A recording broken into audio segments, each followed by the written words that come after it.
Lucy's Kitchen, it's Lucy's Kitchen. She's Lucy and she's got a kitchen.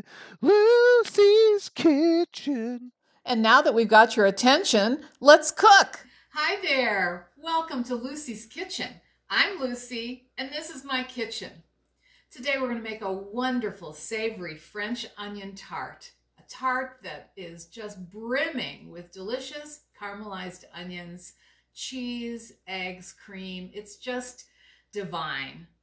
Onion tart is one of those dishes that you can serve as an appetizer, you can serve it as a light supper, you can serve it as a wonderful side dish. There's really no way you can't serve it, and everybody loves it, even people who think they don't like onions. The onions are caramelized, they're sweet, they're just filled with flavor. So we're gonna get to that in about a minute. The first time I tasted an onion tart was at a wonderful fancy restaurant in New York City. This was a really amazing experience for me. I never forgot it. And I used to make this tart all the time. I learned how to make it and I made it. And my husband reminded me the other day that I have not made this dish in years. So I'm relearning this today, and I hope that you'll enjoy learning about it and then making it yourself. We're going to start with our onions. Now I have 4 cups of onions already cut up, and I'm going to cut up a few more because I like to start with a lot of onions. We may not even use them all. The thing about onions, you can't predict how they'll cook down. We're going to cook them for a long time, and if they cook down very, very quickly, they won't be quite as soft and caramelized as they need to be. So we have to cook them very, very slowly. And in that time period, the onions give up a lot of their moisture. When they give up their moisture, they shrink.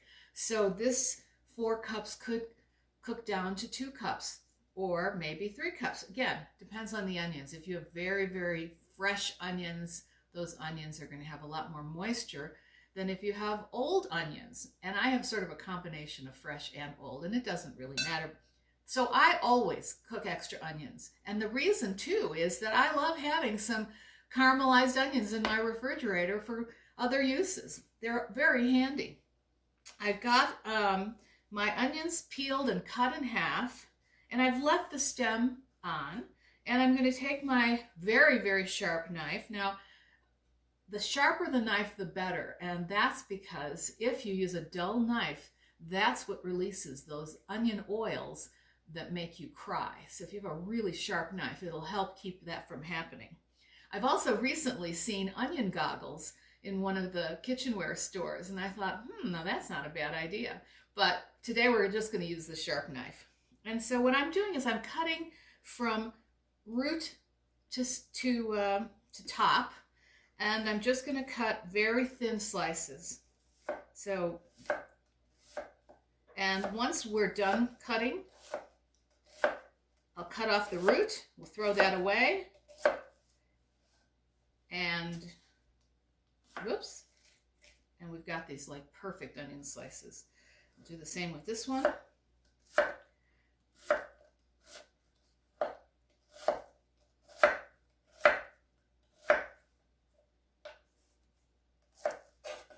right. Now these onions are, this is one large, looks like the temperature is on. This is one large onion, and it looks like it makes about a cup, a little bit more than a cup of onions when you slice it up. So I would say I've got about 5 onions in here, but you should measure as you go so you don't end up with some humongous number of onions. If you decide, oh, I think I'll do 5 onions, and you end up with 8 cups of onions, you still might want to saute them. Anyway, so we're going to do that. We're going to saute them in a combination of butter and olive oil like we often do. And later on, I'm going to make a beautiful custard with cream and eggs and some flavorings. So right now, it's going to take us a while to do this. The sauteing takes at least 30 minutes. So we're going to go over to the stove and start that process and get that underway. So meet me over there. So here we are. I've got my largest skillet. You should use as large a skillet as you can, and also use a heavy skillet. Don't use some very lightweight one for caramelizing if you can avoid it. It's better to use a heavy skillet because you want to be able to cook this fairly slowly, and a heavy skillet will hold the heat without burning. And I'm going to add 2 tablespoons of butter to my pan, which has already been heating up. And I'm going to add a couple of tablespoons of olive oil. And that olive oil with the butter is going to give great flavor, but it also is going to keep the butter from burning. So I'm going to have this on high heat until I add the onions. And here they are, and we've got about 5 cups of onions. Throw them all in there. The advantage of having a lot of extra onions, as I said earlier, is that you'll have some leftover onions to use for other purposes. The advantage of using a large skillet is that the onions will cook more evenly because you can spread them out more. And it's okay that they're crowded. It'll just take longer if you have a lot of onions in a deep pot. But that's, it depends on how much time you have. This dish is time consuming, at least for this part. But it's so worth it because it's delicious and people just enjoy it so much. I know that my family loves it. It's a beautiful savory dish. I'm going to turn it up to high until we get a little bit of cooking going. So kind of hit your onions with your spatula to have them kind of come apart. Now when you have a lot of onions, you can start on high heat. And you can start on high heat because they're going to immediately drop the temperature in the pan. So keep an eye on them. You don't have to stay here forever. Once you turn it down to low, you can kind of come and go, but you have to keep an eye on them. You don't want them to burn. So now we're about midway through the cooking.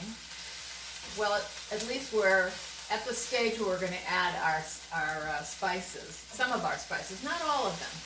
So what we've got going on here is the onions are starting to stick to the bottom of the pan, and they're pretty floppy, and they're not brown. Again, you don't want them brown. I'm still on high. Now you may have found that you've turned yours down to medium or low at this point, but I've got mine on high. I'm going to start turning them to low, but first I want to throw in my salt and pepper. Salt and pepper seasoning in the onions is going to be crucial because the onions will have the salty flavor, but the custard won't be over salted, so it's going to balance out beautifully. I've got a teaspoon of salt and a half teaspoon of ground pepper. Just going to toss that in here. Stir that up. Okay, and now I'm turning this down all the way to low. And this is the part where you're going to have to be patient. The bottom of my pan is just a little bit brown. And when that happens, once you turn it to low, the onions themselves are going to give up some of their moisture and help you deglaze this pan before they brown too much. Now, I'm also going to add some thyme. I have some fresh thyme, beautiful sprigs of fresh thyme. I'm going to save the prettiest one I can find. In fact, I'm going to save this one right here to lay on top of the tart before it goes in the oven. So if I forget, remind me, would you? That's to my husband. He's very good at reminding me when I forget something. And I'm going to just strip the leaves and put them in here. It's going to just make the onions have that wonderful savory flavor. And there we go. I've saved, as I said, I saved some of it. And thyme is one of those lovely herbs that I use all the time. I use thyme all the time. Okay, there we go. So that's about a teaspoon of fresh thyme, and it gives up just the right amount of savory seasoning that makes this taste very French. You could also use a combination of herbes de Provence if you don't have fresh thyme. That would work lovely in a lovely way. Don't use too much though, because herbes de Provence can be fairly strong. Now I am seeing that these are getting quite caramelized. So at this point, I'm not leaving here. I'm going to be stirring and stirring, making sure they don't stick, they don't burn, they don't overcook. Because we want these to be just perfect, that they are very wilted, not just floppy, but really wilted, almost dissolved. And when that happens, you'll know that it's time to set them aside and let them cool for a few minutes while you make the rest of the ingredients. It's actually, the hardest part is over right here. So I'm going to just stir for another minute, and then I'll meet you over at the counter. So do you remember I was talking about how our onions are going to cook down? Well, there were 6 cups of onions in here. I said 5, but then I looked more carefully and realized there were 6 cups of onions, and they have cooked down to 2 cups. And this is going to happen if you wanted to make some other dish that required caramelized onions as well. For example, you could make a great French onion soup with this kind of caramelized onion. And if you are going to make a big pot of soup, you could imagine how many onions you're going to need. A lot. So I'm going to push these open a little bit so that they cool off. We don't want them to be too hot because we don't want them to melt the pastry. And I'll just set them aside while we work on the pastry. Now, I've got my tart pan. Here's a little example of a tart pan. This is 9 inches, and you could use a larger tart pan. You could even use, I've got a small set of little ones here. These are so adorable, aren't they? And what is the secret to a tart pan? Well, it has a removable bottom. That means once you fill this up, don't grab it from the bottom because your whole thing will go flying. And that makes it easier at the end. After you've baked it, you just lift that up and slide it out, and your tart is ready to present on a beautiful platter or dessert plate, or however you want to display it. You can also make little bitty individual ones, and they're also quite nice. If you do decide to go with the smaller ones, be sure to take your crust and cut it into 4 pieces, roll them out, kind of roll them in a ball and roll each one out, and then fit it in here. That kind of goes without saying. So I have my tart pan, and I'm going to do a shortcut today. I'd like to make my own crust, but I really don't have time. I'm a very busy woman.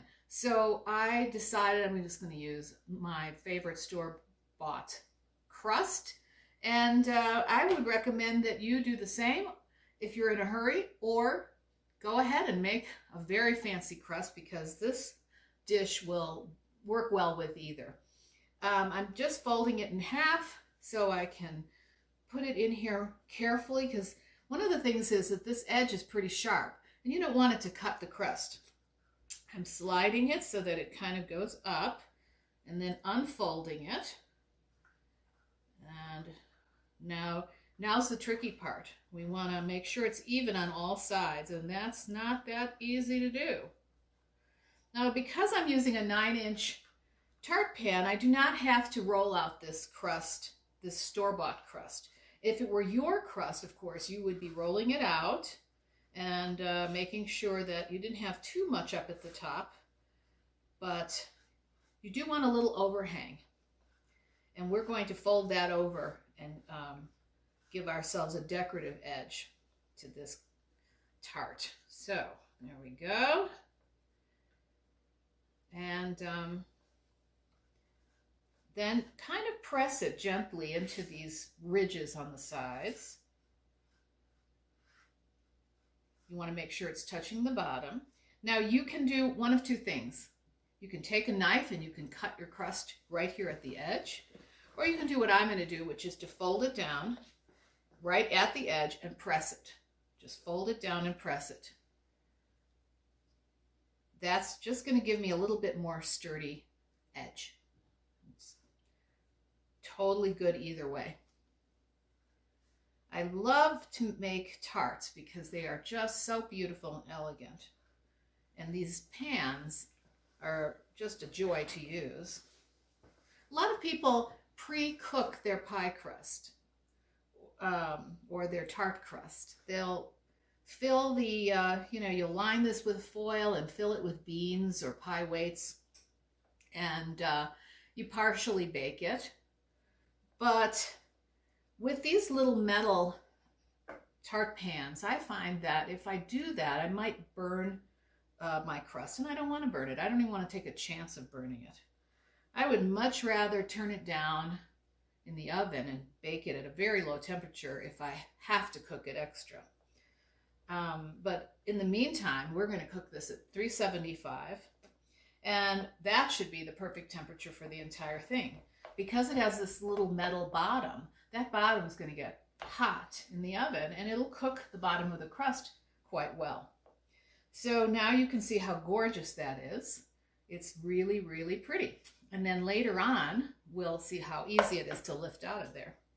So my next step, okay, we'll set that aside for a minute, and then I'm going to make the custard. Our custard is very easy.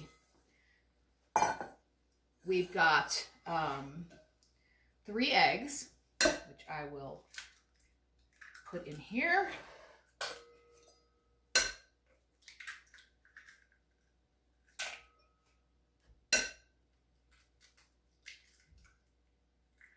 And a cup of cream. Before I do the cream, I'm going to beat my eggs a little bit. It'll just make it easier when I add the cream for them to be homogenized, which means mixed very well. Doesn't take very long with a good whisk. Now I'm going to add my cup of cream and get all of that. If you don't want to use cream, well, you could use milk, but it's not going to be the same. I really recommend using cream. We're not using that much. A cup for as many servings as this tart makes. Now we have this beautiful, rich custard. To our custard, I'm going to add about a 1/4 teaspoon of ground nutmeg. And I'm going to start with half of that because I don't want to overdo it.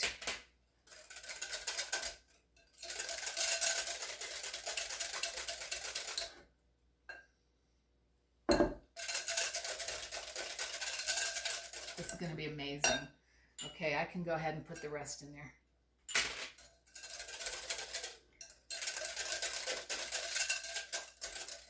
Okay, now we'll set that aside. Got my tart, and check my onions. And they seem much, much cooler.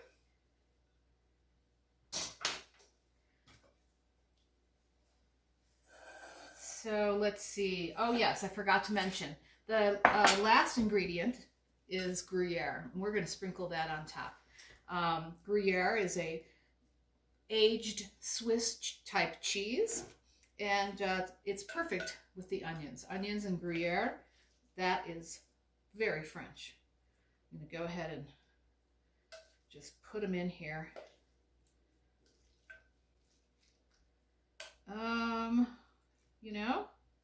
Maybe I won't put them all in there.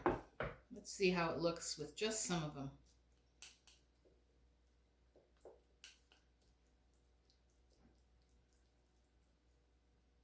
Well, what do you think? Should I put more in, or should I just leave them with this? I think I'll put more in. Can't have too many of these delicious onions. Okay, so even though the recipe says to have 2 cups of caramelized onions, I would say that what I've put in here is about 1.5 cups. We'll put our custard on top and just pour it over.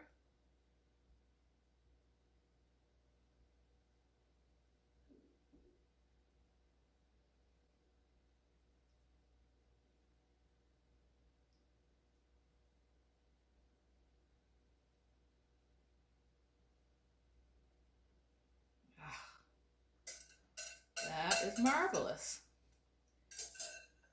Set that aside. Now I've got a cup of grated Gruyere, and I don't think we're going to need more than that. So we're going to just gently sprinkle it over the top. Some of it will sink down, and this is going to make a quite nice crust for this tart, upper crust. Not to mention, it'll be gooey and chewy and delicious.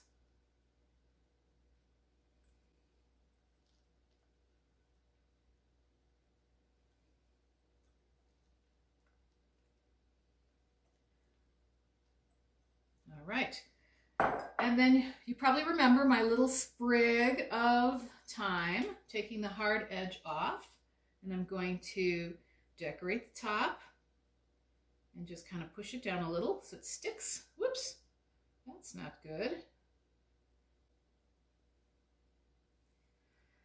Oh, isn't that charming? I just can't wait to see what this tastes like.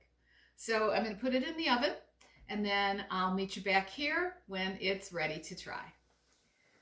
Well, it looks beautiful. It smells beautiful. It's perfectly done. Slide it on here. Take these clumsy old things off.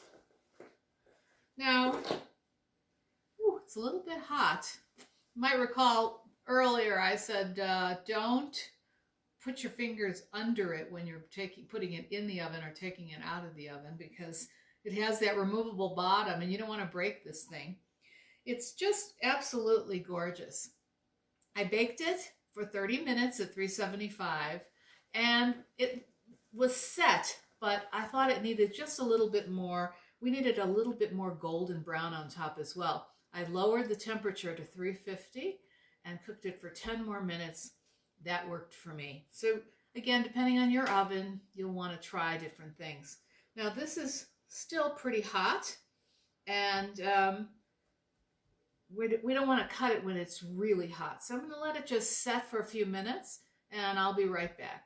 All right, we've let it cool for about 5 minutes. Our plan is to serve it warm. It doesn't have to be hot. In fact, you can serve it at room temperature if you'd like. I think it tastes a little bit better if it's warm. So here's the trick. We're going to just slide this over. I'm going to use my awkward mitts underneath and just kind of pop it up. Ooh, look at that. Slide it to my other hand. Get rid of that. And slide it here. Now, I cannot wait to taste this. It is just incredible. It smells so good. Let's give this a try. So I'm just going to cut a little tiny slice. Now, keep in mind this is very rich. So this really is about 8 servings, and definitely 8 servings if you're going to be making it as an appetizer. In fact, it could even be 12 if you make very, very thin cuts. If you do want to do that, I would recommend letting it come to room temperature before you slice it. I'm going to go ahead and slice it and see how we do here with it pretty warm. So this knife is not super sharp, and we slice all the way down. Now, how can you tell if it's set? Well, like many pies and custards, you use a toothpick and you just put it right in the center and see if it comes out clean. And this one did. So here we go, taking my fair share here. And it is crumbling a little, but that's okay. Try to hold it together and then reach under the tart and above the ring. So There we go. Serve it with a little bit of a green salad on the side, even if it's just for garnish. And I'm going to turn this around so you can see how lovely that is inside and how it holds together. It's not a very, very tall tart. It's, you know, compact, and that's what tarts are all about. So let's give this a try. I know it's going to be wonderful.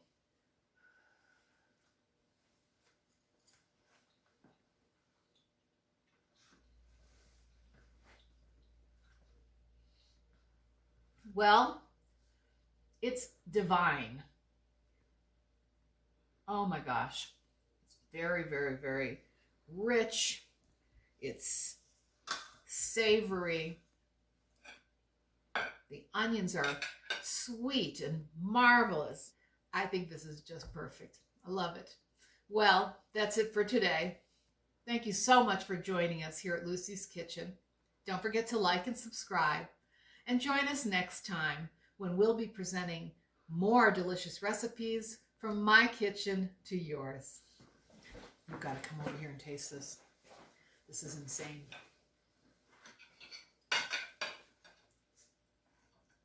Yeah.